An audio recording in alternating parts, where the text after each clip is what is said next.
नागरिक सम्मान गार्ड बंगाल। माननीय प्रधानमंत्री जी, इन 4 सालों में आपने भारत को एक नई पहचान दी।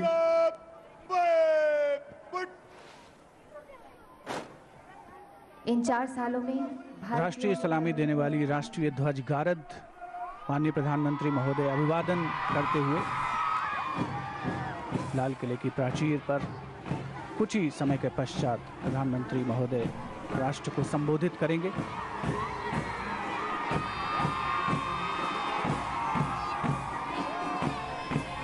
समाज के हर वर्ग की भागीदारी, सबका साथ, सबका विकास की अवधारणा को पूर्णता प्रदान करते हुए देश की विकास यात्रा आगे बढ़ रही है और सारी दुनिया आज भारत की ओर उम्मीद भरी निगाहों से देख रही है।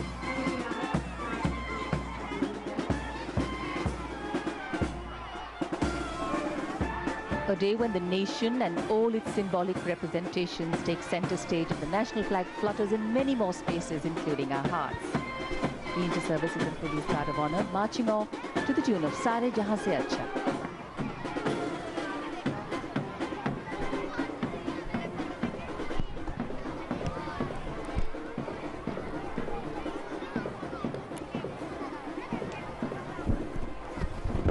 राष्ट्रीय सलामी देने वाली राष्ट्रीय ध्वज गारद के ये जोशीले जवान सारे जहां से अच्छा हिंदुस्तान हमारा की धुन पर शान से आगे बढ़ रहे हैं। नौसेना के कमांडर वैभव एन जनबंधु इस अंतर सेना दस्ते और दिल्ली पुलिस गार्ड का नेतृत्व कर रहे हैं।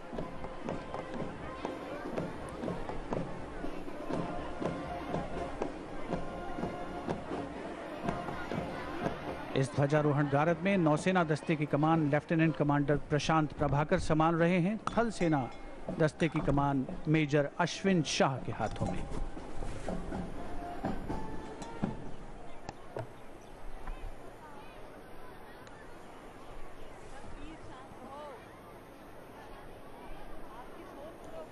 मेरे प्यारे देशवासियों,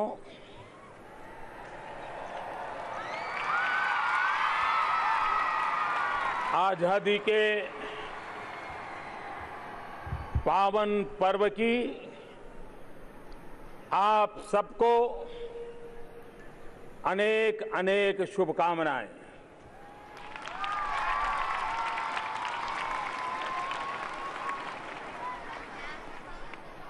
आज देश एक आत्मविश्वास से भरा हुआ है। सपनों को संकल्प के साथ परिश्रम की पराकाष्ठा कर करके देश नई ऊंचाइयों को पार कर रहा है। आज का सूर्योदय एक नई चेतना, नया उमंग, नया उत्साह, नई ऊर्जा उसको लेकर के आया है। मेरे प्यारे देशवासियों, हमारे देश में 12 वर्ष में एक बार नील कुरिंजी का पुष्प उगता है। इस वर्ष दक्षिण की नीलगिरी की पहाड़ियों पर यह हमारा नील कुरिंजी का पुष्प जैसे मानो तिरंगे झंडे के अशोक चक्र की तरह देश के आजादी के पर्व में लहलहा रहा है। मेरे प्यारे देशवासियों, आजादी का ये पर्व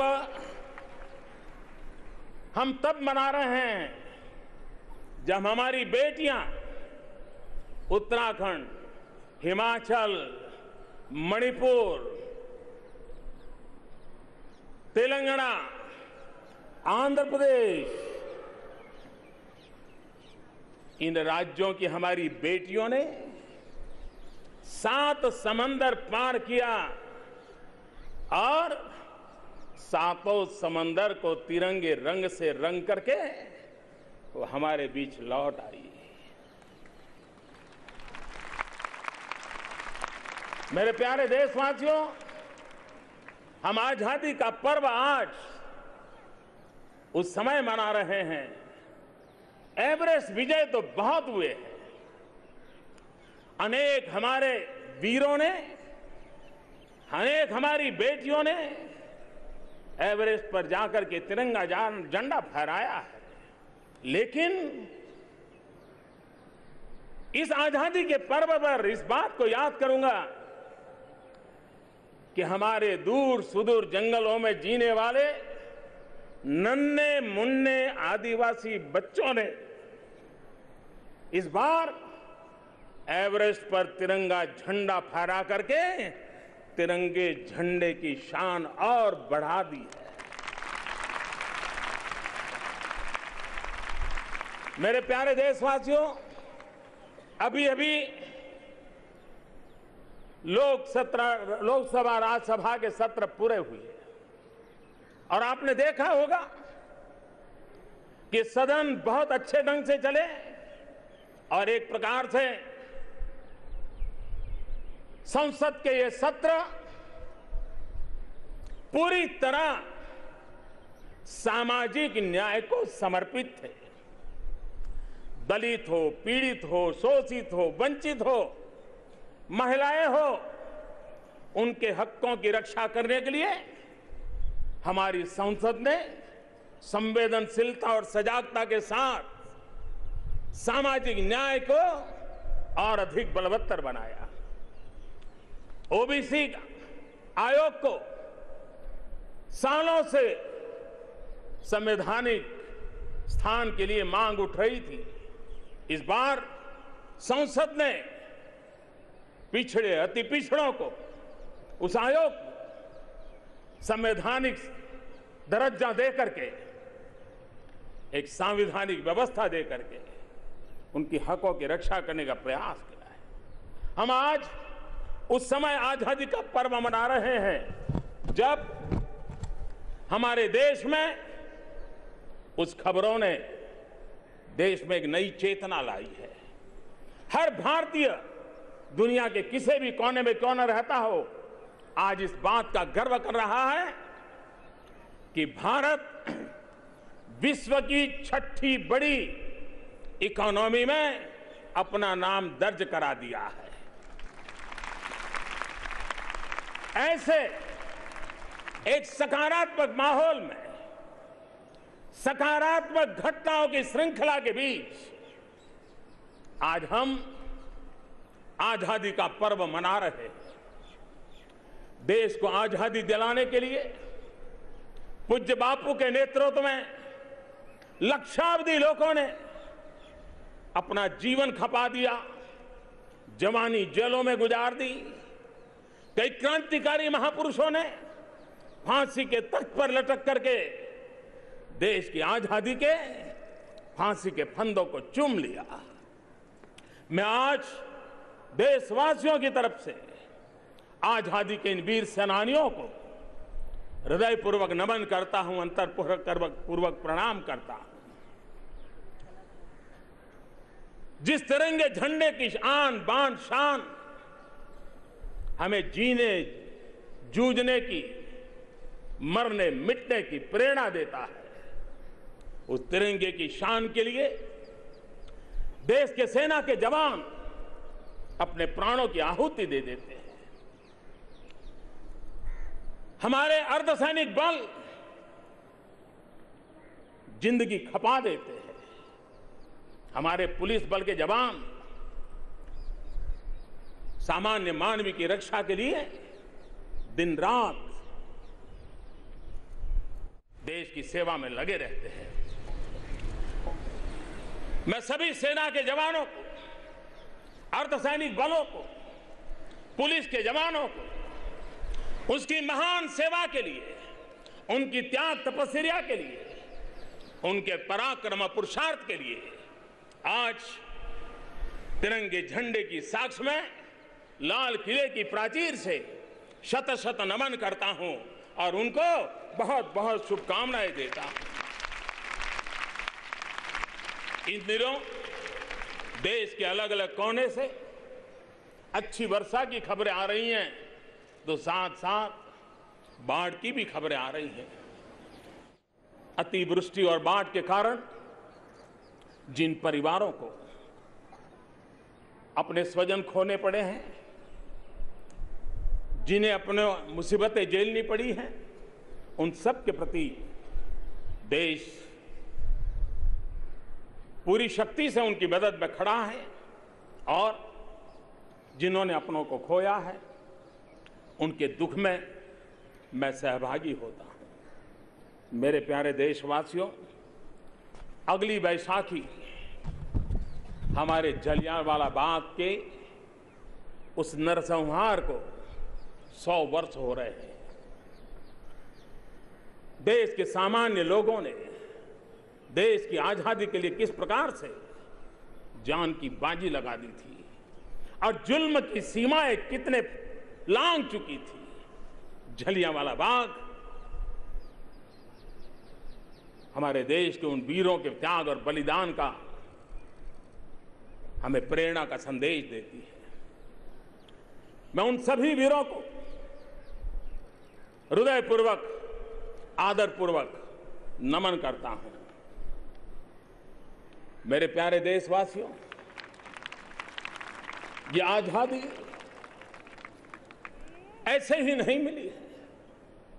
पूज्य बापू के नेतृत्व में अनेक महापुरुषों ने, अनेक वीर पुरुषों ने, क्रांतिकारियों के नेतृत्व में अनेक नौजवानों ने, सत्याग्रह की दुनिया में रहने वालों ने जवानी जेलों में काट करके हमें देश को आजादी दिलाई है। लेकिन आजादी के संघर्ष में सपनों को भी संजोया है, भारत के भव्य रूप को भी उन्होंने मन में अंकित किया है। और आजादी के कई वर्षों पहले तमिलनाडु के राष्ट्रकवि सुब्रमण्यम भारती ने अपने सपनों को शब्दों में पिरोया था और उन्होंने लिखा था, एल्लारुम अमर निलियई ऐडुम नन मुरैयई इंडिया अलीगिरी को अलिकुम, इंडिया उलागिरी को अलिकुम, यानी कि भारत, उन्होंने आजादी के बाद क्या सपना देखा था?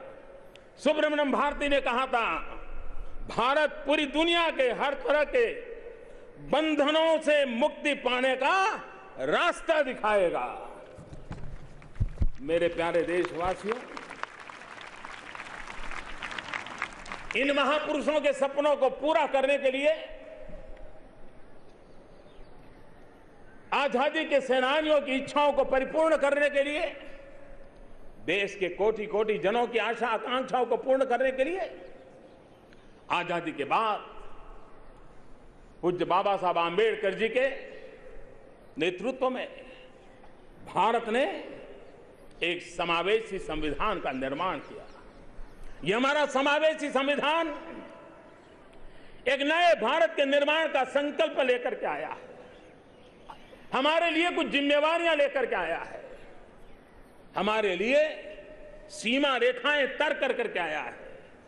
हमारे सपनों को साकार करने के लिए समाज के हर वर्ग को, हर तबके को, भारत के हर भूभाग को समान रूप से अवसर मिले आगे ले जाने के लिए, उसके लिए हमारा संविधान हमें मार्गदर्शन करता रहा है। मेरे प्यारे भाइयों बहनों, हमारा संविधान हमें कहता है, भारत के तिरंगे झंडे से हमें प्रेरणा मिलती है, गरीबों को न्याय मिले, सभी को, जन जन को आगे बढ़ने का अवसर मिले। हमारा निम्न मध्यम वर्ग, मध्यम वर्ग, उच्च मध्यम वर्ग, उनको आगे बढ़ने में कोई रुकावटें ना आए, सरकार की अड़चनें ना आए, समाज व्यवस्था उनके सपनों को दबोच न दें, उनको अधिकतम अवसर मिले। वो जितना फलना फूलना चाहे, खिलना चाहे, हम एक वातावरण बनाएं। हमारे बुजुर्ग हो, हमारे दिव्यांग हो, हमारी महिलाएं हो, हमारे दलित, पीड़ित, शोषित हो, हमारे जंगलों में जिंदगी गुजारने वाले आदिवासी भाई बहन हो, हर किसी को उनकी आशाओं, अपेक्षाओं के अनुसार आगे बढ़ने का अवसर मिले। एक आत्मनिर्भर हिंदुस्तान हो, एक सामर्थ्यवान हिंदुस्तान हो, एक विकास की निरंतर गति को बनाए रखने वाला, लगातार नई ऊंचाइयों को पार करने वाला हिंदुस्तान हो, दुनिया में हिंदुस्तान की साख हो। और इतना ही नहीं, हम चाहते हैं कि दुनिया में हिंदुस्तान की दमक भी हो। वैसा हिंदुस्तान बनाने के लिए हम चाहते हैं। मेरे प्यारे देशवासियों, मैंने पहले भी टीम इंडिया की कल्पना आपके सामने रखी है। जब 125 करोड़ देशवासियों की भागीदारी होती है, जन जन देश को आगे बढ़ाने के लिए हमारे साथ जुड़ता है। 125 करोड़ सपने, 125 करोड़ संकल्प, 125 करोड़ पुरुषार्थ जब निर्धारित लक्ष्य की प्राप्ति के लिए सही दिशा में चल पड़ते हैं तो क्या कुछ नहीं हो सकता है। मेरे प्यारे भाइयों बहनों, मैं आज बड़ी नम्रता के साथ, बड़े आदर के साथ ये जरूर कहना चाहूंगा कि 2014 में इस देश के 125 करोड़ नागरिकों ने सिर्फ सरकार बना करके वो रुके नहीं थे। 2014 में देशवासी सिर्फ सरकार बना करके रुके नहीं थे, लेकिन वे देश बनाने के लिए जुटे भी हैं, जुटे भी थे और जुटे रहेंगे भी। मैं समझता हूं यही तो हमारे देश की ताकत है। 125 करोड़ देशवासी, हिंदुस्तान के 6 लाख से अधिक गांव। आज श्री अरविंद का भी जन्म जयंती है। श्री अरविंद ने बहुत सटीक बात कही थी। श्री अरविंद ने कहा था, राष्ट्र क्या है, हमारी मातृभूमि क्या है, ये कोई जमीन का टुकड़ा नहीं है, नहीं ये सिर्फ संबोधन है, नहीं ये कोई कोरी कल्पना है। राष्ट्र एक विशाल शक्ति है जो असंख्य छोटी छोटी इकाइयों को संगठित ऊर्जा का मूर्त रूप देती है। श्री अरविंद की ये कल्पना ही आज देश के हर नागरिक को आगे देश को ले जाने में जोड़ रही है। लेकिन हम आगे जा रहे हैं, वो पता तब तक नहीं चलता है जब तक हम कहां से चले थे उस पर अगर नजर न डालें। कहां से हमने यात्रा का आरंभ किया था, अगर उसकी ओर नहीं देखेंगे तो कहां गए हैं, कितना गए हैं, इसका शायद अंदाज नहीं आएगा। और इसलिए 2013 में हमारा देश जिस रफ्तार से चल रहा था, जीवन के हर क्षेत्र में 2013 की रफ्तार थी। उस 2013 की रफ्तार को अगर हम आधार मान के सोचे और पिछले 4 साल में जो काम हुए हैं उन कामों को अगर लेखा जोखा ले तो आपको अचरज होगा कि देश की रफ्तार क्या है, गति क्या है, प्रगति कैसे आगे बढ़ रही है। शौचालय ही ले लें, अगर शौचालय बनाने में 2013 की जो रफ्तार थी उसी रफ्तार से चलते तो शायद कितने दशक बीत जाते, शौचालय 100% पूरा कर देते हैं। अगर हम गांव में बिजली पहुंचाने की बात को कहें, अगर 2013 के आधार पर सोचें तो गांव में बिजली पहुंचाने के लिए शायद 1-2 दशक और लग जाते हैं। अगर हम 2013 की रफ्तार से देखें तो एलपीजी गैस कनेक्शन, गरीब मां को धुआं मुक्त बनाने वाला चूल्हा अगर 2013 की रफ्तार से चले होते तो उस काम को पूरा करने में शायद 100 साल भी कम पड़ जाते अगर 13 की रफ्तार से चले होते तो।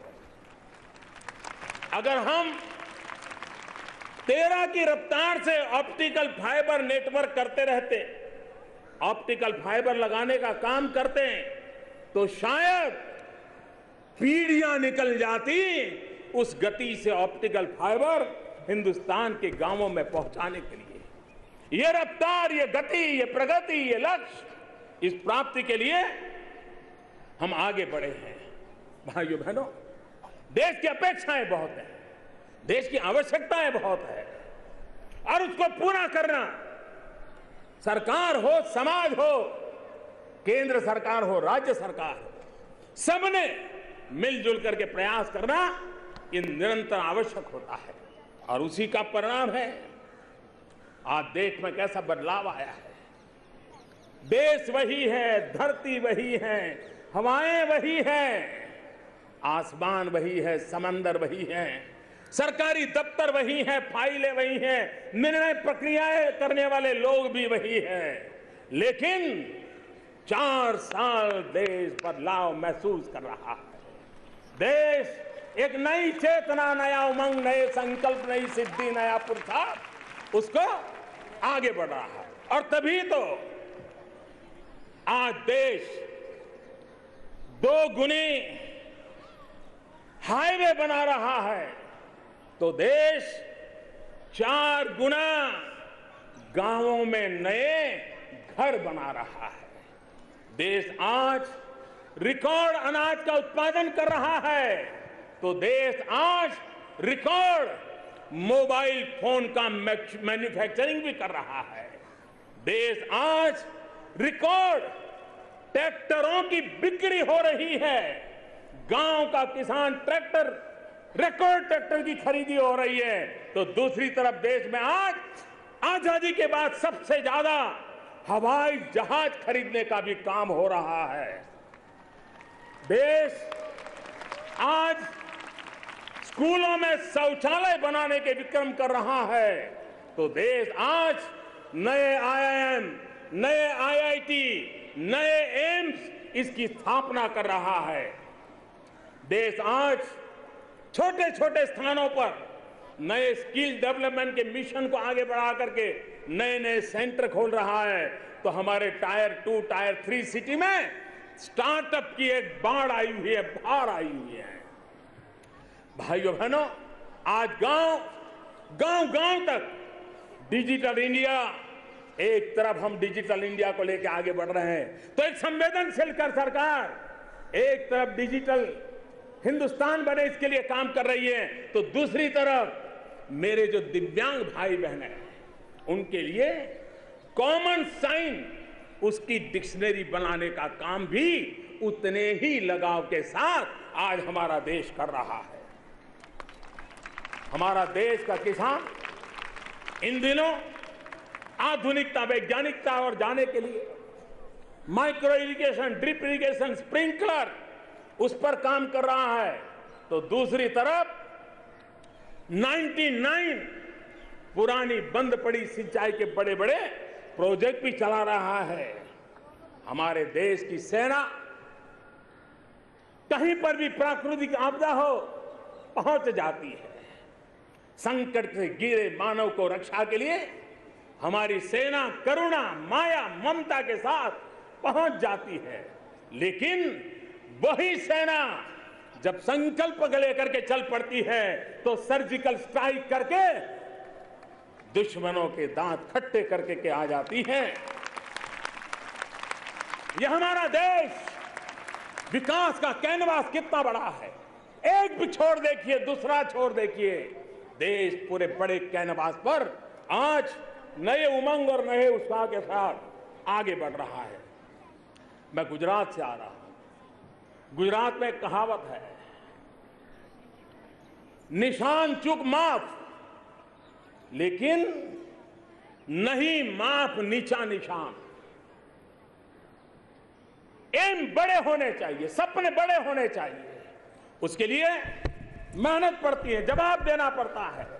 लेकिन अगर लक्ष्य बड़े नहीं होंगे, लक्ष्य दूर के नहीं होंगे, तो फिर फैसले भी नहीं होते हैं, विकास की यात्रा भी अटक जाती है। और इसलिए मेरे प्यारे भाइयों बहनों, हमारे लिए आवश्यक है कि हम बड़े लक्ष्य लेकर के संकल्प के साथ आगे बढ़ने की दिशा में प्रयास करें। और जब लक्ष्य ढुलमुल होते हैं, हौसले बुलंद नहीं होते हैं, तो समाज जीवन के जरूरी फैसले भी सालों तक अटके पड़े रहते हैं। एमएसपी देख लीजिए, इस देश के अर्थशास्त्री मांग कर रहे थे, किसान संगठन मांग कर रहे थे, किसान मांग कर रहा था, राजनीतिक दल मांग कर रहे थे कि किसानों को लागत का 1.5 गुना एमएसपी मिलना चाहिए। सालों से चर्चा चल रही थी, फाइलें चलती थी, अटकती थी, लटकती थी, पटकती थी, लेकिन हमने फैसला लिया, हिम्मत के साथ फैसला लिया कि मेरे देश के किसानों को लागत का 1.5 गुना एमएसपी दिया जाएगा। जीएसटी, कौन सहमत नहीं था? सब कोई चाहते थे जीएसटी, लेकिन निर्णय नहीं हो पाते थे। फैसले लेने में मेरा अपना लाभ, गैरलाभ, राजनीति, चुनाव, यही चीजों का दबाव रहता था। आज मेरे देश के छोटे छोटे व्यापारियों की मदद से, उनके खुलेपन से, नएपन को स्वीकारने के उनके स्वभाव के कारण आज देश ने जीएसटी लागू कर दिया। व्यापारियों में एक नया विश्वास पैदा हुआ। मैं देश के व्यापारी आलम को, छोटे मोटे उद्योग करने वाले आलम को जीएसटी के साथ शुरू में कठिनाइयां आने के बावजूद भी उसको गले से लगाया, स्वीकार किया, देश आगे बढ़ा। आज हमारे देश के बैंकिंग सेक्टर को ताकतवर बनाने के लिए इंसॉल्वेंसी का कानून हो, बैंक्रप्सी का कानून हो, किसने रोका था? पहले नहीं होता था। इसके लिए एक ताकत लगती है, दम लगता है, विश्वास लगता है और जनता जनार्दन के प्रति पूर्ण समर्पण लगता है, तब निर्णय होता। बेनामी संपत्ति का कानून क्यों नहीं लगता था? जब हौसले बुलंद होते हैं, देश के लिए कुछ करने का इरादा होता है, तो बेनामी संपत्ति के कानून भी लागू होते हैं। मेरे देश की सेना के जवान 3-3, 4-4 दशक से 1 रैंक 1 पेंशन के लिए मांग कर रहे थे। वो डिसिप्लिन में रहने के कारण आंदोलन नहीं करते थे, लेकिन आवाज सुना रहे थे। कोई नहीं सुनता था, किसी ने तो निर्णय करना होता था। आपने हमें उस निर्णय की जिम्मेवारी दी, हमने इसको पूरा कर दिया। मेरे प्यारे भाइयों बहनों, हम कड़े फैसले लेने का सामर्थ्य रखते हैं, क्योंकि देश हित हमारे लिए सर्वोपरि है। दल हित के लिए काम करने वाले हम लोग नहीं हैं, और उसी के कारण हम संकल्प लेकर के चल पड़े हैं। मेरे प्यारे भाइयों बहनों, हम ये कैसे भूल सकते हैं कि आज वैश्विक अर्थव्यवस्था के कालखंड में पूरी दुनिया भारत की भी हर बात को देख रही है, आशा अपेक्षा से देख रही है, और इसलिए भारत की छोटी छोटी चीजों को भी, बड़ी चीज हो तो भी, विश्व बड़ी गहराई के साथ नजर करता है। आप याद करिए, 2014 के पहले दुनिया की गणमान्य संस्थाएं, दुनिया के गणमान्य अर्थशास्त्री, दुनिया में जिनकी बात को अधिकृत माना जाता है, ऐसे लोग कभी हमारे देश के लिए क्या कहा करते थे? वो भी एक जमाना था जब दुनिया से आवाज उठती थी, विद्वानों से आवाज उठती थी कि हिंदुस्तान की इकोनॉमी रिस्क भरी है, उनको रिस्क दिखाई देता था। लेकिन आज वही लोग, वही संस्था है, वही दोस्त बड़े विश्वास के साथ कह रही है कि रिफॉर्म मोमेंटम फंडामेंटल को मजबूती दे रहा है। कैसा बदलाव आ गया। एक समय था, घर में हो या घर के बाहर, दुनिया एक ही कहती है, रेड टेप की बात करती थी, रेड टेप की बात करती थी, लेकिन आज रेड कारपेट की बात हो रही है। ईज ऑफ डूइंग बिजनेस में हम 100 तक पहुंच गए। आज पूरा विश्व इसको गर्व से ले रहा है। वो भी दिन था जब विश्व मान करके बैठा था भारत यानी पॉलिसी पैरालिसिस, भारत यानी डिलेड रिफॉर्म। वो बात हम सुनते थे, आज भी अखबार निकाल के देखोगे तो दिखाई देगा। लेकिन आज दुनिया से एक ही बात आ रही है, रिफॉर्म, परफॉर्म, ट्रांसफॉर्म, एक के बाद एक नीति विषयक समयबद्ध निर्णयों के सिलसिला। वो भी एक वक्त था जब विश्व भारत को फ्रेजाइल 5 में गिनता था। दुनिया चिंतित थी कि दुनिया को डुबोने में भारत भी अपनी भूमिका अदा कर रहा है। फ्रेजाइल 5 में हमारी गिनती हो रही थी। लेकिन आज दुनिया कह रही है भारत मल्टी ट्रिलियन डॉलर के इन्वेस्टमेंट का डेस्टिनेशन बन गया है। मल्टी ट्रिलियन डॉलर के इन्वेस्टमेंट का डेस्टिनेशन बन गया है। वहीं से आवाज बदल गई है। मेरे प्यारे भाइयों बहनों, दुनिया भारत के साथ जुड़ने की चर्चा करते समय हमारे इंफ्रास्ट्रक्चर की चर्चा करती थी। कभी बिजली जाने से ब्लैकआउट हो गया, उन दिनों को याद करती है। कभी बॉटल नेक की चर्चा करती थी। लेकिन वही दुनिया, वही लोग, वही दुनिया को मार्गदर्शन करने वाले लोग इन दिनों कह रहे हैं सोया हुआ हाथी। भारत के लिए कह रहे हैं सोया हुआ हाथी अब जग चुका है, चल पड़ा है। सोए हुए हाथी ने अपनी दौड़ शुरू कर दी है। और दुनिया के अर्थवेत्ता कह रहे हैं, इंटरनेशनल इंस्टीट्यूशंस कह रही है, आने वाले 3 दशक तक, 30 साल तक विश्व की अर्थ ताकत को भारत गति देने वाला है। भारत एक विश्व के विकास का नया स्रोत बनने वाला है। ऐसा विश्वास आज भारत के लिए पैदा हुआ है।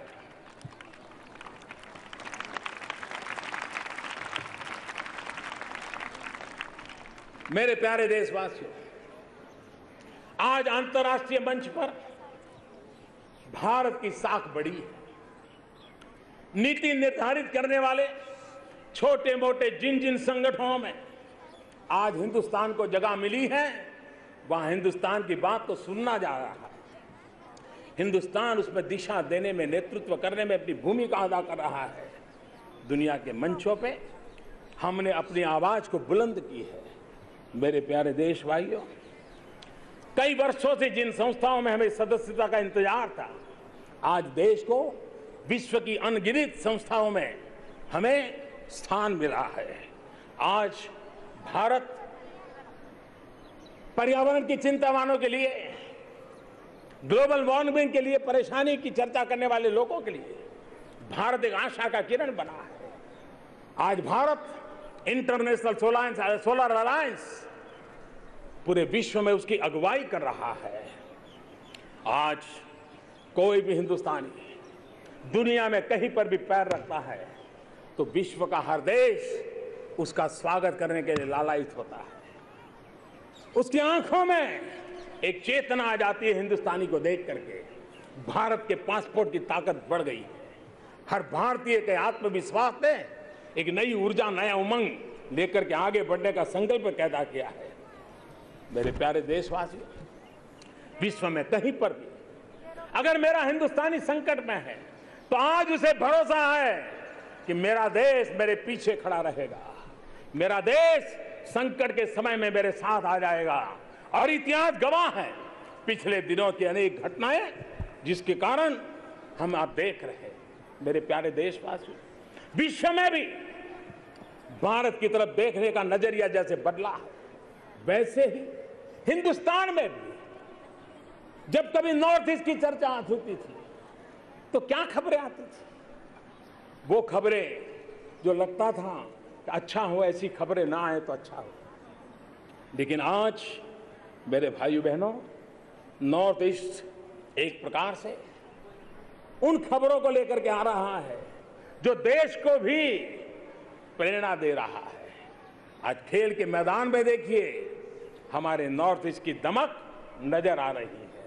मेरे प्यारे भाइयों बहनों, आज नॉर्थ ईस्ट की खबर आ रही है कि आखिरी गांव में बिजली पहुंच गई और रात भर गांव नाचता रहा। आज नॉर्थ ईस्ट से ये खबर आ रही है, आज नॉर्थ ईस्ट में हाईवे, रेलवे, एयरवेज, वाटरवेज और इंफॉर्मेशन वेज, हाईवेज, उसकी खबरें आ रही है। नॉर्थ ईस्ट के तरफ आज बिजली के ट्रांसमिशन लाइन लगाने का बहुत तेजी से काम आज नॉर्थ ईस्ट में चल रहा है। आज हमारे नॉर्थ ईस्ट के नौजवान वहां बीपीओ खोल रहे हैं।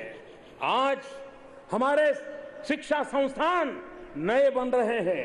आज हमारा नॉर्थ ईस्ट ऑर्गेनिक फार्मिंग का हब बन रहा है। आज हमारा नॉर्थ ईस्ट स्पोर्ट्स यूनिवर्सिटी के लिए मेजबानी कर रहा है। भाइयों बहनों, एक समय था जब नॉर्थ ईस्ट को लगता था कि दिल्ली बहुत दूर है। हमने 4 साल के भीतर भीतर दिल्ली को नॉर्थ ईस्ट के दरवाजे पर लाकर के खड़ा कर दिया है। भाइयों बहनों, आज हमारा देश 65% जनसंख्या, 35 साल की उम्र की, हम देश के जवानों के लिए गर्व कर रहे हैं। देश की युवा पीढ़ी का गर्व कर रहे हैं। हमारे देश के युवाओं ने आज अर्थ के सारे मानदंडों को बदल दिया, प्रगति के सारे मानदंडों में एक नया रंग भर दिया। कभी बड़े शहरों की चर्चा हुआ करती थी, आज हमारा देश टायर 2, टायर 3 सिटी की बात कर रहा है। कभी गांव के अंदर जाकर के आधुनिक खेती में लगे हुए नौजवान की चर्चा कर रही है। हमारे देश के नौजवान ने नेचर ऑफ जॉब उसको पूरी तरह बदल दिया है। स्टार्टअप हो, बीपीओ हो, ई कॉमर्स हो, मोबिलिटी का क्षेत्र हो, ऐसे नए क्षेत्रों को आज मेरे देश का नौजवान अपने सीने में बांध करके नई ऊंचाइयों पर देश को ले जाने के लिए लगा हुआ है। मेरे प्यारे भाइयों बहनों, 13 करोड़ मुद्रा लोन बहुत बड़ी बात होती है। 13 करोड़, और उसमें भी 4 करोड़ वो लोग हैं, वो नौजवान हैं जिन्होंने जिंदगी में पहली बार कहीं से लोन लिया है और अपने पैरों पर खड़े होकर के स्वरोजगार पर आगे बढ़ रहा है। ये अपने आप में एक बदले हुए वातावरण का एक जीता जागता उदाहरण है। आज हिंदुस्तान के गांवों में डिजिटल इंडिया के सपने को आगे ले जाने के लिए 3 लाख हिंदुस्तान के आधे से ज्यादा गांवों में कॉमन सर्विस सेंटर मेरे देश की युवा बेटे और बेटियां चला रही है। और हर गांव को, हर नागरिक को पलक झलकते विश्व के साथ जोड़ने के लिए इंफॉर्मेशन टेक्नोलॉजी का भरपूर उपयोग कर रहे हैं। मेरे भाइयों बहनों, आज मेरे देश में इंफ्रास्ट्रक्चर के नए रूप ले लिए हैं। रेल की गति हो, रोड की गति हो, हाईवे हो, नए एयरपोर्ट हो, एक प्रकार से हमारा देश बहुत तेज गति से आगे बढ़ रहा है। मेरे प्यारे भाइयों बहनों, हमारे देश के वैज्ञानिकों ने भी देश के नाम को रोशन करने में कभी कोई कमी नहीं रखी। विश्व के संदर्भ में हो और भारत की आवश्यकता के संदर्भ में कौन हिंदुस्तानी गर्व नहीं करेगा जब मेरे देश के वैज्ञानिकों ने एक साथ 100 से अधिक सैटेलाइट आसमान में छोड़ करके दुनिया को चकित कर दिया था। ये सामर्थ्य हमारे वैज्ञानिकों का है। हमारे वैज्ञानिकों का पुरुषार्थ था कि मंगलयान की सफलता और पहले ही प्रयास में सफलता, विश्व के अंदर हमारे लोग मंगल के कक्षा में प्रवेश किया, वहां तक पहुंचे। ये अपने आप में हमारे वैज्ञानिकों की सिद्धि थी। आने वाले कुछ दिनों में हमारे इन वैज्ञानिकों के आधार कल्पना और सोच के परिणाम स्वरूप नाविक, उसको हम लॉन्च करने जा रहे हैं। देश के मछुआरों को, देश के सामान्य नागरिक को नाविक के द्वारा दिशा दर्शन का एक बहुत बड़ा काम आने वाले कुछ ही दिनों में हम लगाएंगे। मेरे प्यारे देशवासियों, आज इस लाल किले की प्राचीर से मैं देशवासियों को एक खुशखबरी सुनाना चाहता हूं। हमारा देश अंतरिक्ष की दुनिया में प्रगति करता रहा है। लेकिन हमने सपना देखा है, हमारे वैज्ञानिकों ने सपना देखा है, हमारे देश ने संकल्प किया है कि 2022 जब आजादी के 75 साल होंगे, तब यहां हो सके तो उससे पहले आजादी का 75 साल मनाएंगे, तब तक मां भारत का कोई संतान, चाहे बेटा हो या बेटी, कोई भी हो सकता है, वे अंतरिक्ष में जाएंगे, हाथ में तिरंगा झंडा लेकर के जाएंगे। आजादी के 75 साल के पहले इस सपने को पूरा करना है। मंगलयान से लेकर के भारत के वैज्ञानिकों ने जो अपने ताकत का परिचय करवाया है, अब हम मानव सहित गगनयान लेकर के चलेंगे, और ये गगनयान जब अंतरिक्ष में जाएगा, हिंदुस्तानी लेकर के जाएगा। हिंदुस्तान के वैज्ञानिकों के द्वारा हुआ, हिंदुस्तान के पुरुषार्थ के द्वारा हुआ होगा, तब विश्व के अंदर हम चौथे देश बन जाएंगे जो मानव को अंतरिक्ष में पहुंचाने वाले बन जाएंगे।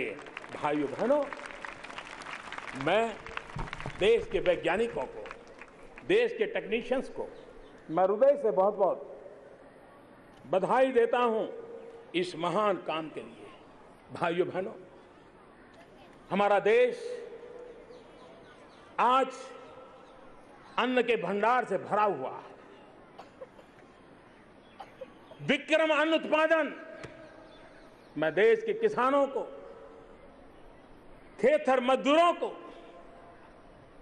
कृषि के क्षेत्र में काम करने वाले वैज्ञानिकों को, देश में कृषि क्रांति को सफलतापूर्वक आगे बढ़ाने के लिए हृदय से बहुत बहुत बधाई देता हूं। लेकिन भाइयों बहनों, अब वक्त बदल चुका है।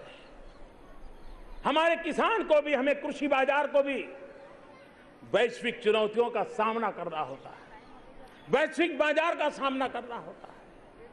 जनसंख्या वृद्धि होती हो, जमीन कम होती जाती हो, तब हमारी कृषि को आधुनिक बनाना, वैज्ञानिक बनाना, टेक्नोलॉजी के आधार पर आगे ले जाना, ये समय की मांग है। और इसलिए आज हमारा पूरा ध्यान कृषि क्षेत्र में आधुनिकता लाने के लिए, बदलाव लाने के लिए चल रहा है। हमने सपना देखा है किसानों की आय दोगुनी करने का। आजादी के 75 साल हो, किसानों की आय दोगुनी करने का सपना देखा है। कई लोगों को इस पर आशंकाएं होती है, बहुत स्वाभाविक है। जिनको आशंका होती है वह स्वाभाविक है, लेकिन हम लक्ष्य लेकर के चले हैं, और हम मक्खन पे लकीर करने की आदत वाले नहीं हैं, हम पत्थर पर लकीर करने की स्वभाव वाले लोग।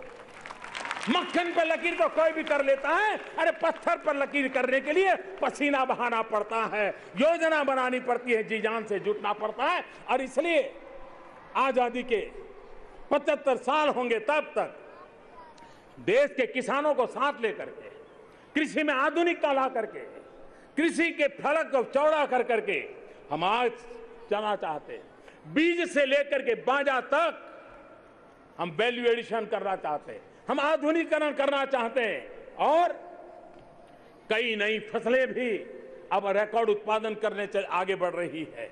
ये अपने आप में पहली बार हम देश में एग्रीकल्चर एक्सपोर्ट पॉलिसी की दिशा में आगे बढ़ रहे हैं, ताकि हमारे देश का किसान भी विश्व बाजार के अंदर ताकत के साथ खड़ा रहे। आज नई कृषि क्रांति, organic farming, blue revolution, sweet revolution, solar farming, ये नए दायरे खुल चुके हैं। उसको लेकर के हम आगे बढ़ना चाहते हैं। हम खुशी की बात है कि आज हमारा देश दुनिया में सेकंड हाईएस्ट मछली उत्पादन में पहुंच चुका है, और देखते ही देखते वो नंबर 1 पर भी पहुंचने वाला है। आज हनी शहद का एक्सपोर्ट 2 गुना हो गया है। आज गन्ना किसानों के लिए खुशी होगी कि हमारे इथेनॉल का उत्पादन 3 गुना हो गया है। यानी एक प्रकार से ग्रामीण अर्थव्यवस्था में जितना कृषि का महत्व है उतना ही अन्य कारोबारों का है। और इसलिए हम विमेन सेल्फ हेल्प ग्रुप के द्वारा अरबों खरबों के रुपयों के माध्यम से गांव की जो संसाधन है, गांव का जो सामर्थ्य है, उसको भी हम आगे बढ़ना चाहते हैं और उस दिशा में हम प्रयास कर रहे हैं। खादी, पूज्य बापू का नाम उसके साथ जुड़ा हुआ है। आजादी से अब तक जितनी खादी बेचने की परंपरा थी, मैं आज नम्रता से कहना चाहता हूं, खादी की बिक्री पहले से डबल हो गई है। गरीब लोगों के हाथ में रोजी रोटी पहुंची है। मेरे भाइयों बहनों, सोलार फार्मिंग, मेरा देश का किसान अब सोलार फार्मिंग की ओर भी बल देने लगा है। खेती के सिवाय के समय वो सोलार फार्मिंग से भी बिजली बेच करके भी कमाई कर सकता है। हमारा हथकरघा कर चलाने वाला व्यक्ति, हमारे हैंडलूम की दुनिया के लोग, ये भी रोजी रोटी कमाने लगे हैं। मेरे प्यारे भाइयों बहनों, हमारे देश में आर्थिक विकास हो, आर्थिक समृद्धि हो, लेकिन इन सब के बावजूद भी मानव की गरिमा ये सुप्रीम होती है। मानव की गरिमा के बिना देश संतुलित रूप से न जी सकता है, न चल सकता है, न बढ़ सकता है। और इसलिए व्यक्ति की गरिमा, व्यक्ति का सम्मान, हमने उन योजनाओं को लेकर के आगे बढ़ना चाहिए ताकि वो सम्मान भर जिंदगी जी सके, गर्व से जिंदगी जी सके। नीतियां ऐसी हो, रीति ऐसी हो, नियत ऐसी हो कि जिसके कारण सामान्य मानवी, गरीब से गरीब मानवी भी हर किसी को अपने आप को बराबरी के साथ जीने का अवसर देखता हो। और इसीलिए उज्ज्वला योजना हो, हमने गरीब के घर में गैस कनेक्शन पहुंचाने का काम किया हो। सौभाग्य योजना हो, गरीब के घर में बिजली पहुंचाने का काम किया हो। श्रमेव जयते को बल देते हुए हम आगे बढ़ने की दिशा में काम कर रहे हैं। कल ही हमने हमारे महामहिम राष्ट्रपति जी का उद्बोधन सुना। उन्होंने बड़े विस्तार से ग्राम स्वराज अभियान का वर्णन किया, किस प्रकार से 65,000 गांवों में, क्योंकि जब भी सरकार की बातें आती हैं तो कहते हैं नीतियां तो बनती है लेकिन लास्ट माइल डिलीवरी नहीं हुई। कल राष्ट्रपति जी ने बड़े अच्छे तरीके से वर्णन किया कि किस प्रकार से आकांक्षी जिलों के 65,000 गांवों में दिल्ली से चली हुई योजना को गरीब के घर तक, पिछड़े गांव तक कैसे पहुंचाया गया है, इसका काम किया। मेरे प्यारे देशवासियों, 2014 में इसी लाल किले की प्राचीर से जब मैंने स्वच्छता की बात की थी तो कुछ लोगों ने उसका मजाक उड़ाया था, मखौल उड़ाया था। कुछ लोगों ने यह भी कहा था, अरे सरकार के पास बहुत सारे काम हैं, ये स्वच्छता जैसे में अपनी ऊर्जा क्यों खपा रहे हैं। लेकिन भाइयों बहनों, पिछले दिनों WHO की रिपोर्ट आई है और WHO कह रहा है कि भारत में स्वच्छता अभियान के कारण 3 लाख बच्चे मरने से बच गए हैं। अगर वो न होता तो 3 लाख बच्चे, कौन हिंदुस्तानी होगा जिसको स्वच्छता में भागीदार बनकर के इन 3 लाख बच्चों की जिंदगी बचाने का पुण्य पाने का अवसर न मिला। गरीब के 3 लाख बच्चों की जिंदगी बचना कितना बड़ा मानवता का काम है। विश्व संस्थाएं इसको रिकॉग्नाइज कर रही हैं। भाइयों बहनों, अगला वर्ष महात्मा गांधी की 150वीं जयंती का वर्ष है। पूज्य बापू ने अपने जीवन में आजादी से भी ज्यादा महत्व स्वच्छता को दिया था और वो कहते थे, हमने भी आज गांधी बापू के 150 वर्ष, स्वच्छ भारत, आजादी मिली सत्याग्रहियों से, स्वच्छता मिलेगी स्वच्छाग्रहियों से। गांधी जी ने सत्याग्रही तैयार किए थे और गांधी जी की प्रेरणा ने स्वच्छाग्रही तैयार किए हैं। और आने वाले 150वीं जयंती जब मनाएंगे तब ये देश पूज्य बापू को स्वच्छ भारत के रूप में, ये हमारे कोटि कोटि स्वच्छाग्रही पूज्य बापू को कार्यांजलि समर्पित करेंगे और एक प्रकार से जिन सपनों को लेकर के हम चले हैं उस सपनों को पूरा करें। मेरे भाइयों बहनों,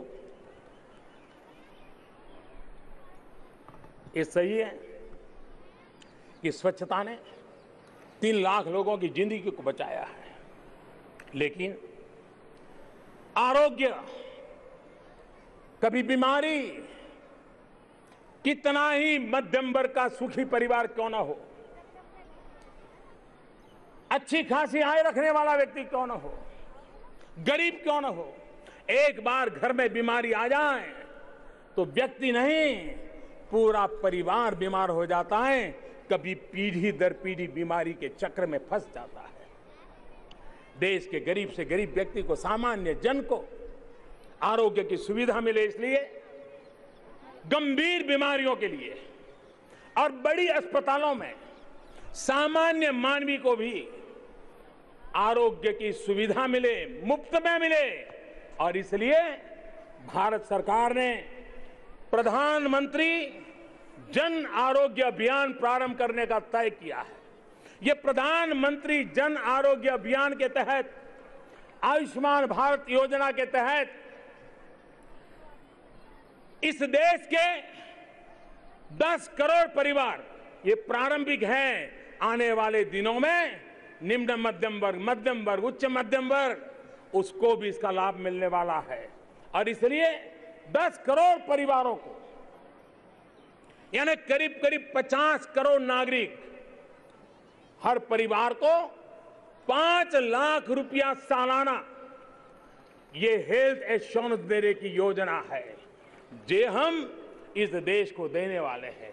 और आज 15 अगस्त से इसके लिए जो टेक्नोलॉजी के टूल बने हैं, क्योंकि ये टेक्नोलॉजी ड्रिवन व्यवस्था है, ट्रांसपेरेंसी पर बल हो, किसी सामान्य व्यक्ति को ये अवसर पाने में दिक्कत ना हो, कोई रुकावट ना हो, इसमें टेक्नोलॉजी इंटरवेंशन बहुत महत्वपूर्ण है। आज 15 अगस्त से आने वाले 4, 5, 6 सप्ताह देश के अलग अलग कोने में इस टेक्नोलॉजी का टेस्टिंग शुरू हो रहा है और फुल प्रूफ बनाने की दिशा में ये प्रयास चल रहा है।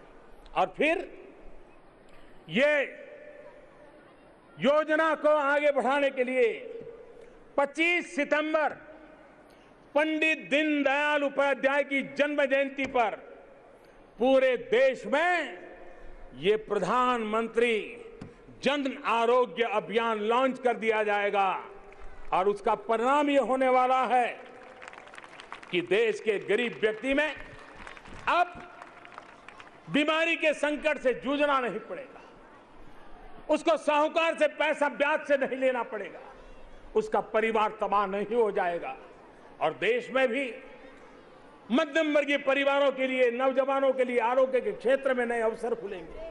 टायर 2, टायर 3 सिटी में नए अस्पताल बनेंगे, बहुत बड़ी मात्रा में मेडिकल स्टाफ लगेगा, बहुत बड़े रोजगार के भी अवसर पैदा होंगे। भाइयों बहनों, कोई गरीब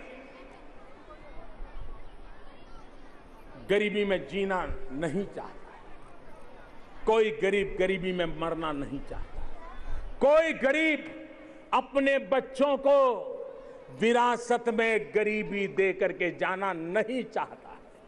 वो छटपटा रहा होता है जिंदगी भर गरीबी से बाहर निकालने के लिए, और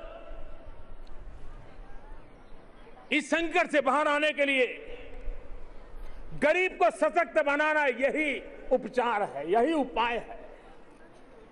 हमने पिछले 4 साल में गरीब को सशक्त बनाने की दिशा में बल दिया है, हमारा प्रयास रहा है गरीब सशक्त हो। और अभी अभी एक अंतर्राष्ट्रीय संस्था ने एक बहुत अच्छी रिपोर्ट निकाली है। उन्होंने कहा है कि पिछले 2 वर्ष में भारत में 5 करोड़ गरीब गरीबी की रेखा से बाहर आए हैं। भाइयों बहनों, जब गरीब के सशक्तिकरण का काम करते हैं, और जब मैं आयुष्मान भारत की बात करता था, 10 करोड़ परिवार यानी क्या, 50 करोड़ जनसंख्या ने क्या, बहुत कम लोगों को अंदाज होगा कितनी बड़ी योजना है। अगर मैं अमेरिका, कनाडा और मैक्सिको, इसकी जनसंख्या मिला लूं तो करीब करीब इतने लाभार्थी ये आयुष्मान भारत योजना में है। अगर मैं पूरे यूरोप की जनसंख्या गिन लूं तो करीब करीब उतनी ही जनसंख्या भारत में इस आयुष्मान भारत के लाभार्थी बनने वाले हैं। भाइयों बहनों, गरीब को सशक्त बनाने के लिए हमने अनेक योजनाएं बनाई हैं, लेकिन योजनाएं तो कभी बनती है, लेकिन बिचौलिए, कटकी कंपनी उसमें से मलाई खा लेती है। गरीब को गरीब के हक का मिलता नहीं है। खजाने से पैसा जाता है, कागज पे योजनाएं दिखती है, देश लूटता चला जाता है और सरकारें आंखें मूंद करके बैठ नहीं सकती, और मैं तो कतई नहीं बैठ सकता। और इसलिए भाइयों बहनों, हमारे व्यवस्था में जो आई विकृतियां हैं, उस विकृतियों को खत्म करके देश के सामान्य मानवीय के मन में विश्वास पैदा करना बहुत आवश्यक है। और यह दायित्व राज्य हो, केंद्र हो, स्थानीय स्वराज की संस्थाएं हो, हम सब ने मिलकर के निभाना होगा और इसको आगे बढ़ाना होगा। आप जान करके हैरान होंगे, जब से हम इस सफाई अभियान में लगे हैं, लीकेजेस बंद करने में लगे हैं, 6 करोड़ लाभार्थी सरकारी दफ्तर में ऐसे थे, कोई उज्ज्वला योजना का लाभार्थी होता था, गैस कनेक्शन का लाभार्थी, डुप्लीकेट गैस कनेक्शन वाला, कोई राशन कार्ड का लाभार्थी होता था, कोई स्कॉलरशिप का लाभार्थी होता था, कोई पेंशन का लाभार्थी होता था, लाभ मिलते थे। लेकिन 6 करोड़ लोग ऐसे थे जो कभी पैदा ही नहीं हुए, जिनका कहीं अस्तित्व ही नहीं है, लेकिन उनके नाम से पैसे जा रहे थे। इन 6 करोड़ नामों निकालना कितना बड़ा कठिन काम होगा, कितनों लोगों को परेशानी हुई होगी। जो इंसान पैदा ना हुआ, जो इंसान धरती पर नहीं है, ऐसे ही फर्जी नाम लिख करके रुपये मार लिए जाते थे। इस सरकार ने इसको रोका है। भ्रष्टाचार, काला धन, ये सारे कारोबार को रोकने की दिशा में हमने काम उठाया है भाइयों बहनों। और इसका परिणाम क्या है? करीब 90,000 करोड़ रुपया, ये छोटी रकम नहीं है, 90,000 करोड़ रुपया जो गलत लोगों के हाथ में गलत तरीके से, गलत कारनामों से चले जाते थे, वो आज देश की तिजोरी में बचे हैं, जो देश के सामान्य मानवीय की भलाई के लिए काम आ रहे हैं। भाइयों बहनों, ये होता क्यों है? यह देश गरीब की गरिमा के लिए काम करने वाला देश है। हमारा देश का गरीब सम्मान से जिए, इसके लिए काम करने वाला। लेकिन ये बिचौलिए क्या करते थे, आपको पता होगा। बाजार में गेहूं की कीमत 24-25 रुपये है, जबकि राशन कार्ड पर सरकार वो गेहूं 24-25 रुपये में खरीद करके सिर्फ 2 रुपये में गरीब तक पहुंचाती है। चावल बाजार में कीमत 30-32 रुपया है, लेकिन गरीब को चावल मिले इसलिए सरकार 30-32 रुपये में खरीद करके 3 रुपये में राशन कार्ड वाले गरीब तक पहुंचाती है।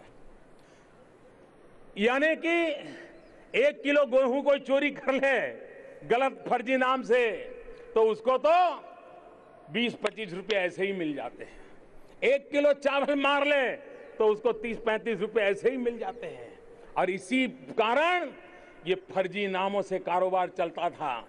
और जब गरीब राशन कार्ड दुकान पे जाता था, वो कहता था राशन खत्म हो गया, राशन वहां से निकल के दूसरी दुकान पे चला जाता था, और वो 2 रुपये से मिलने वाला राशन मेरे गरीब को 20 रुपया 25 रुपये से खरीदना पड़ता था, उसका हक छीन लिया जाता था भाइयों। और इसलिए हम इस फर्जी कारोबार को बंद किया और उसको रोका। भाइयों बहनों, हमारे देश के कोटि कोटि गरीबों को 2 रुपये में, 3 रुपये में खाना मिलता है। सरकार उसके लिए बहुत बड़ा आर्थिक खर्च कर रही है, लेकिन इसकी क्रेडिट सरकार को नहीं जाती है। और मैं आज विशेष रूप से मेरे देश के ईमानदार करदाताओं से कहना चाहता हूं कि आज जब दोपहर को आप खाना खाते हो, पल भर के लिए परिवार के साथ बैठ करके मेरी बात को याद करना। मैं आज ईमानदार करदाताओं के दिल को छूना चाहता हूं। उनके मन मंदिर में नमन करने के लिए मैं जा रहा हूं।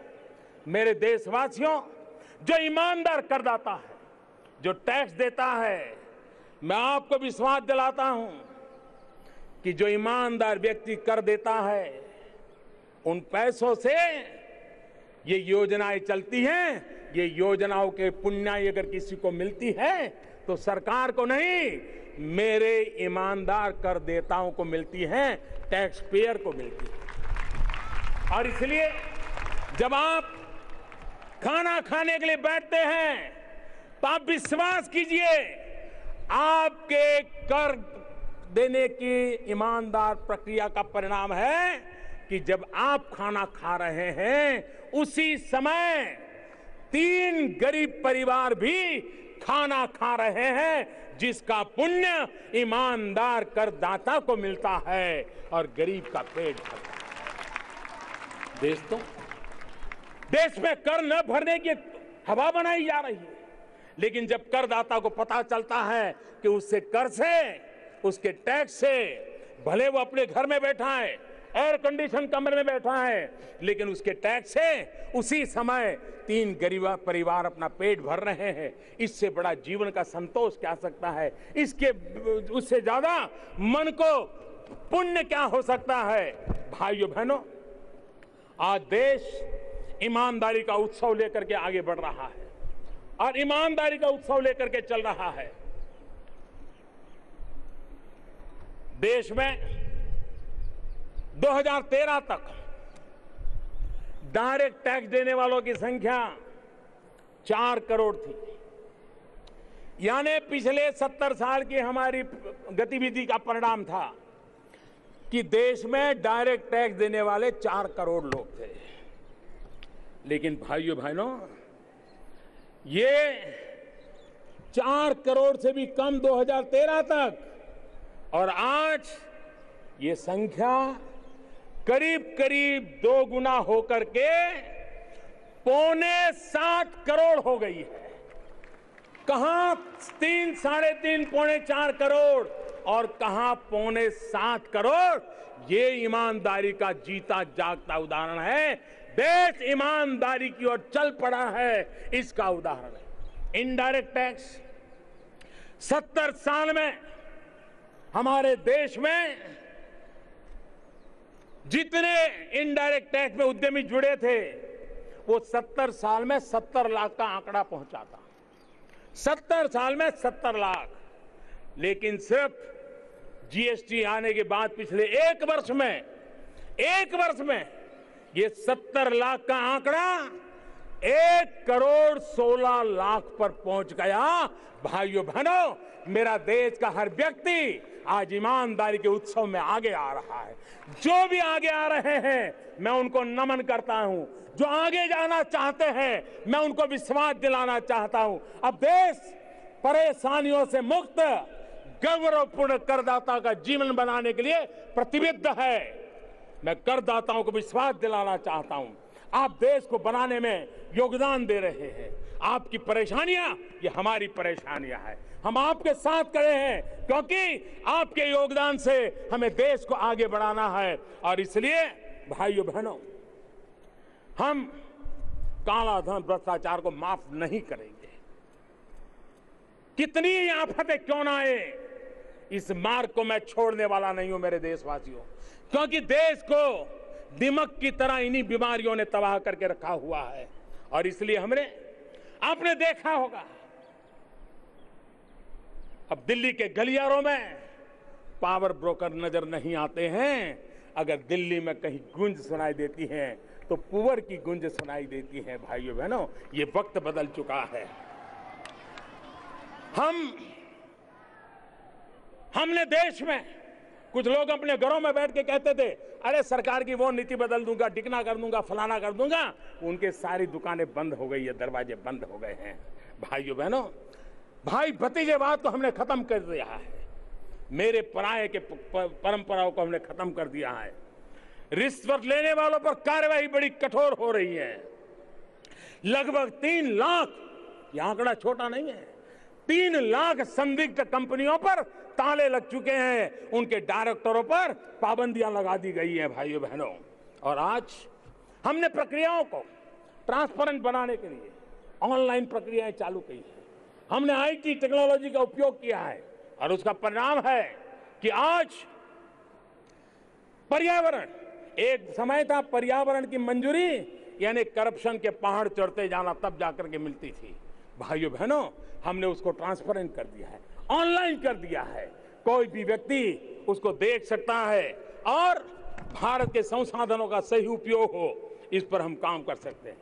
भाइयों बहनों, आज हमारे लिए गर्व का विषय है कि हमारे देश में आज सुप्रीम कोर्ट में 3 महिला सुप्रीम कोर्ट में जज हमारी बैठी हुई हैं।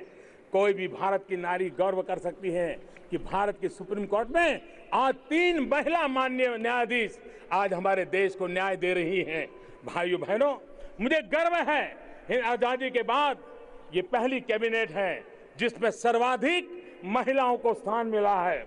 भाइयों बहनों, मैं आज इस मंच से मेरी कुछ बेटियां, बहादुर बेटियों को एक खुशखबरी देना चाहता हूं।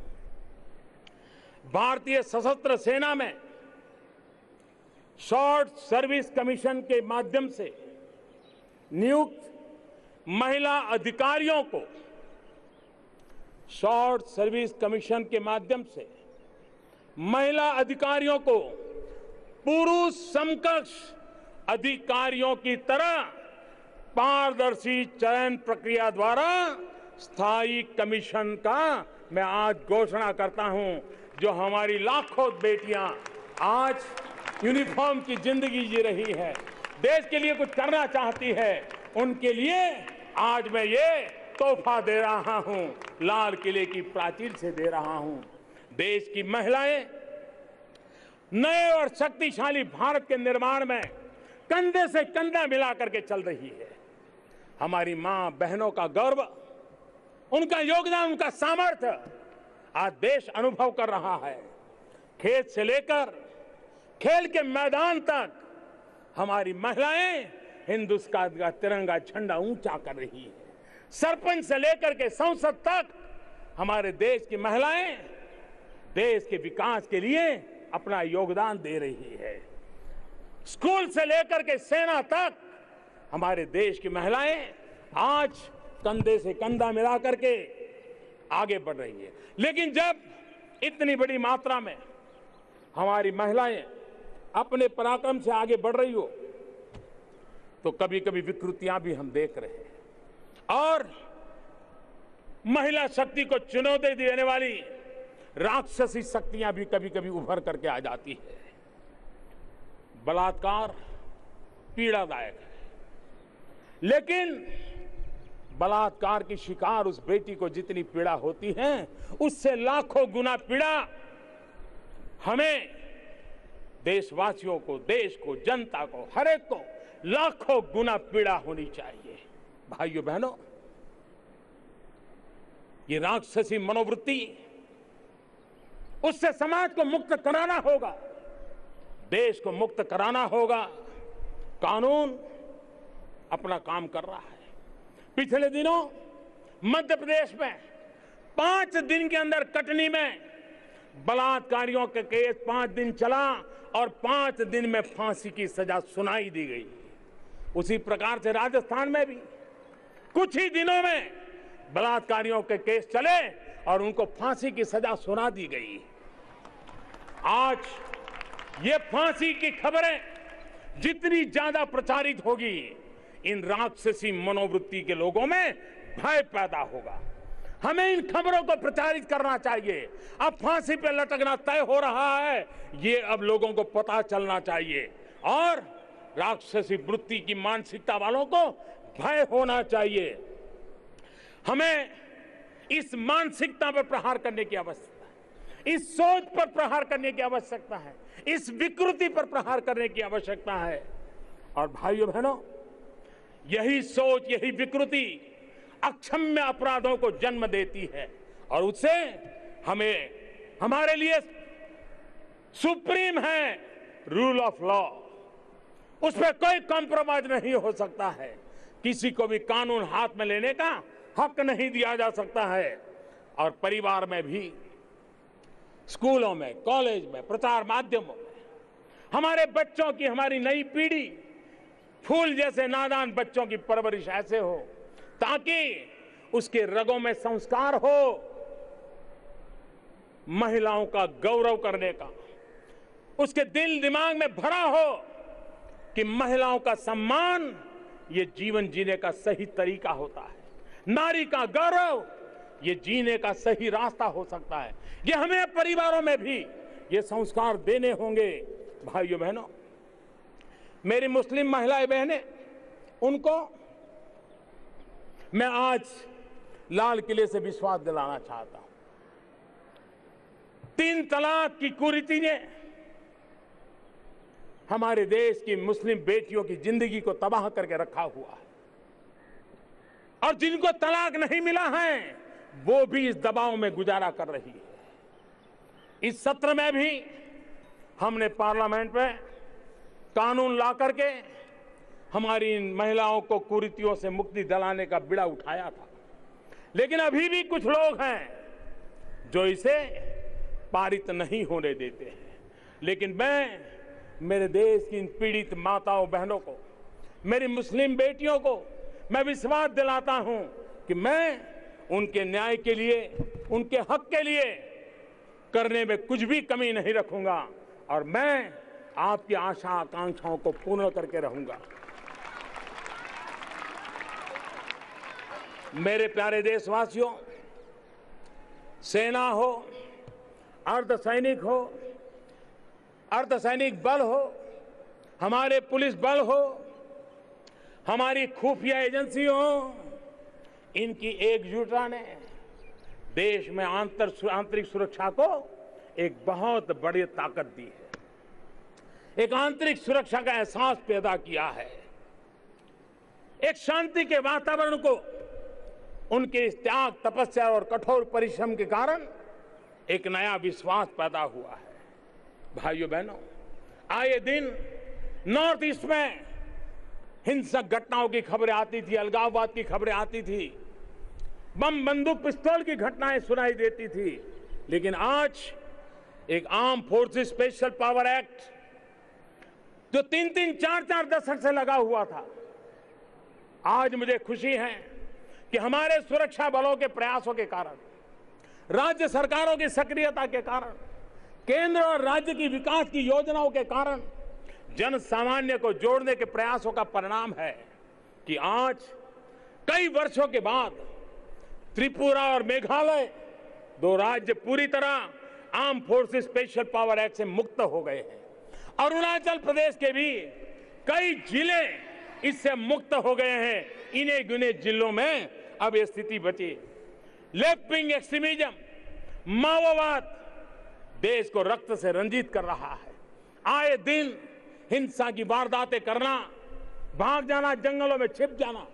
लेकिन लगातार हमारे सुरक्षा बलों के प्रयासों के कारण, विकास की नई नई योजनाओं के कारण, जन सामान्य को जोड़ने के प्रयासों के कारण जो लेफ्ट विंग एक्सट्रीमिज्म 126 जिलों में मौत के साए में जीने के लिए मजबूर कर रहा था, आज वो कम होकर के करीब करीब 90 जिलों तक आ गया है और वो बहुत तेजी से आगे बढ़ रहा है।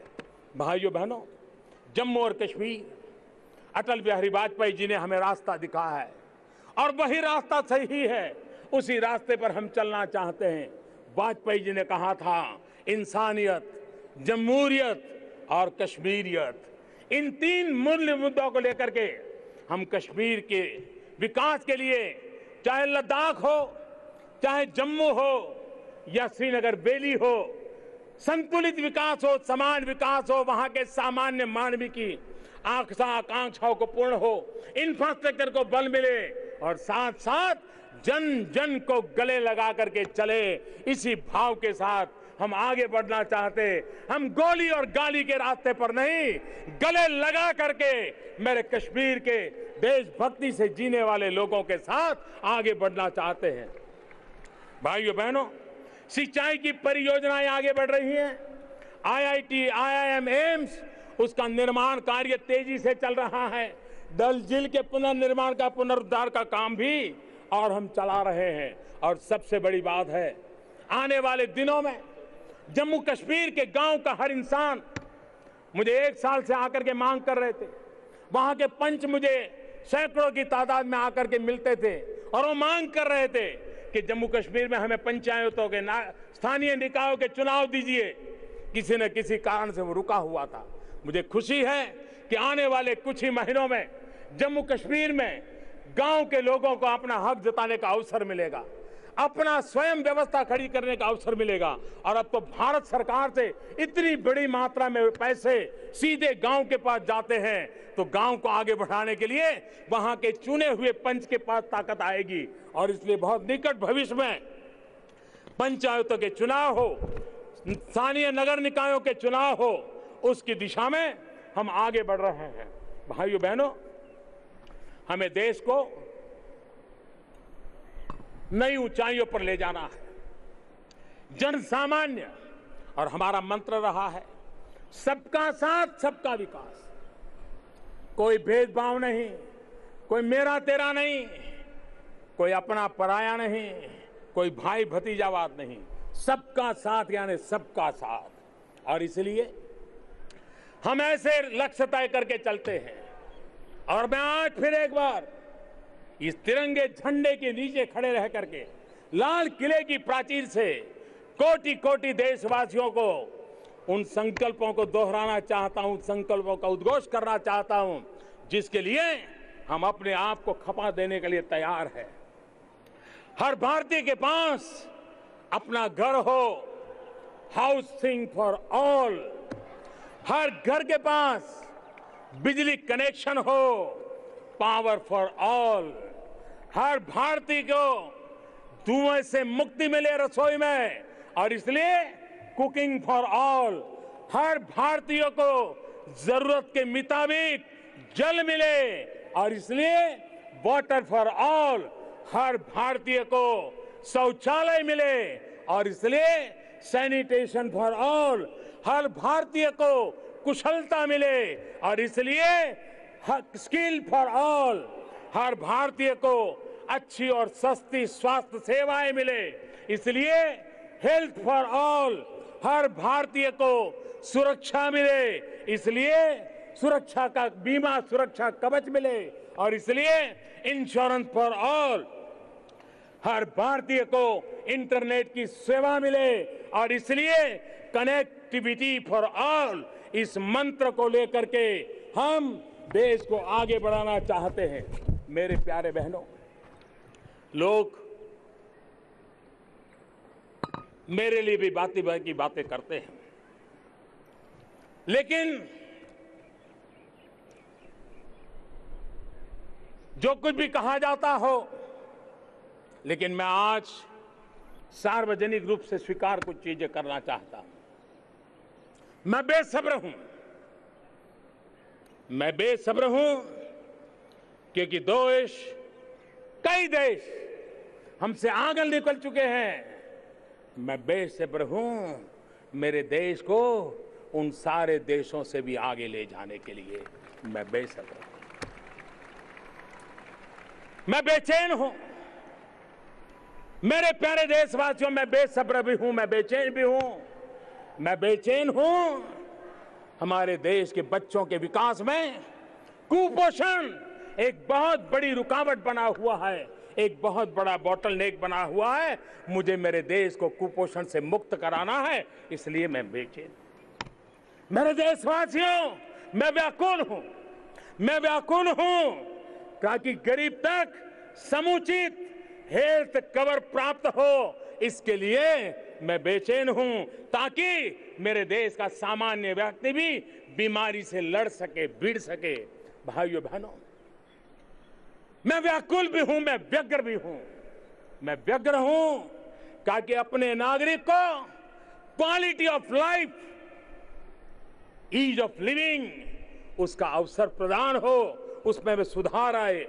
मेरे प्यारे देशवासियों, मैं व्याकुल भी हूं, मैं व्यग्र हूं, मैं अधीर भी हूं। मैं क्योंकि चौथी औद्योगिक क्रांति, जो ज्ञान के अधिष्ठान पर चलने वाली चौथी औद्योगिक क्रांति है, उस चौथी औद्योगिक क्रांति का नेतृत्व आईटी जिसके उंगलियों पर है, वो मेरा देश उसकी अगुवाई करे, इसके लिए मैं अधीर हूं। मेरे प्यारे देशवासियों, मैं आतुर हूं क्योंकि चाहता हूं कि देश अपनी क्षमता और संसाधनों का पूरा लाभ उठाए और विश्व में गर्व के साथ हम आगे बढ़े। मेरे प्यारे देशवासियों, जो हम आज हैं, हम कल उससे भी आगे बढ़ना चाहते हैं। हमें ठहराव मंजूर नहीं है, हमें रुकना मंजूर नहीं है, और झुकना तो हमारे स्वभाव में नहीं है। ये देश न रुकेगा न झुकेगा, ये देश न थकेगा। हमें नई ऊंचाइयों पर आगे चलना है, उत्तरोत्तर प्रगति करते चल रहा है। भाइयों बहनों, वेद से वर्तमान तक विश्व की चीर पुरातन विरासत के हम धनी है। हम पर इस विरासत के आशीर्वाद है। उस विरासत ही हमारे आत्मविश्वास की बदौलत है। उसको लेकर के हम भविष्य के और आगे बढ़ना चाहते। और मेरे प्यारे देशवासी, हम सिर्फ भविष्य देखने वाकर अटकना नहीं चाहते हैं, हम भविष्य भी देखना चाहते हैं, लेकिन भविष्य के उस शिखर को भी पहुंचना चाहते हैं। भविष्य के शिखर को सपना लेकर के हम चलना चाहते हैं।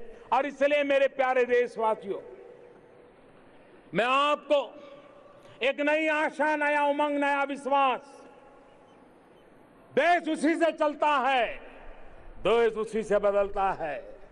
और इसलिए मेरे प्यारे देशवासियों, अपने मन में एक लक्ष्य लिए,